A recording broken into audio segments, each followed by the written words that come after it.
চলে আসলাম রান্না। আজকে করবো ফুলকপি, আলু আর মটরশুঁটি দিয়ে রুই মাছের পাতলা ঝোল। দেখো আলুগুলো আগে থেকে ভেজে রেখেছি, এদিকে রুই মাছগুলো লাল লাল করে ভেজে রেখেছি আগে থেকেই।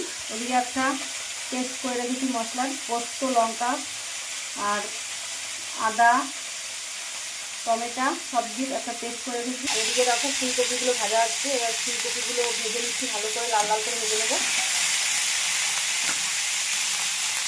এদিকে ভাজা হতে থাকো। এদিকে দেখো মটরশুঁটি নিয়ে নিয়েছি ফুলকপিতে দেওয়ার জন্য, আর একটু ধনেপাতা কুচিও নিয়ে নিয়েছি। ফুলকপিটা ভাজা গেছে, তুলে নেবো।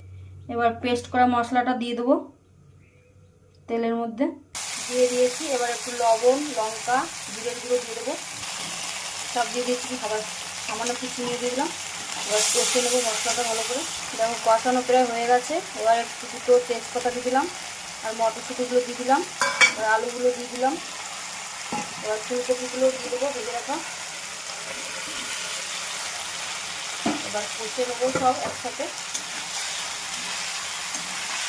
যত কষাবে তত খেতে ভালো হবে।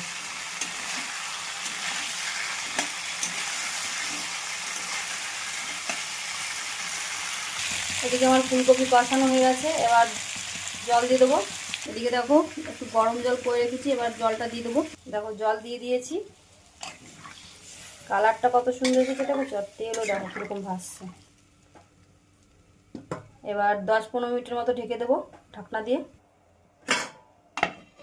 ঢেকে দিলাম, 15 মিনিট পরে আবার দেখাচ্ছি। 15 মিনিট হয়ে গেছে, এবার ঢাকনাটা তুলে নিলাম, তুলে নিয়েছি। এবার মাছগুলো দিয়ে দেবো। দেখো মাছগুলো দিয়ে দিয়েছি। এবার ধনেপাতা কুচি দিয়ে দেবো ওপর থেকে, ধনেপাতাও কুচি দিয়ে দিয়েছি। এবার একটু সামান্য গরম মশলা দিয়ে দিলাম। এবার একটু ফুটে গেলেই নামিয়ে দেবো। তাহলে তোমাদের আজকের রেসিপি দেখিয়ে দিলাম। ভালো লাগলে অবশ্যই লাইক কমেন্ট করে সাবস্ক্রাইব করবে, কেমন হয়েছে বলবে রেসিপিটা। দেখো নামিয়ে নিয়েছি, কালারটা কত সুন্দর হয়েছে। তাহলে দেখিয়ে দিলাম আজকের রান্নার রেসিপি, আলু, ফুলকপি, মটরশুঁটি দিয়ে রুই মাছের পাতলা ঝোল। তাহলে কালকে আবার কোনো রান্নার রেসিপি নিয়ে তোমাদের সামনে আসবো। আজকের রেসিপি এই পর্যন্ত।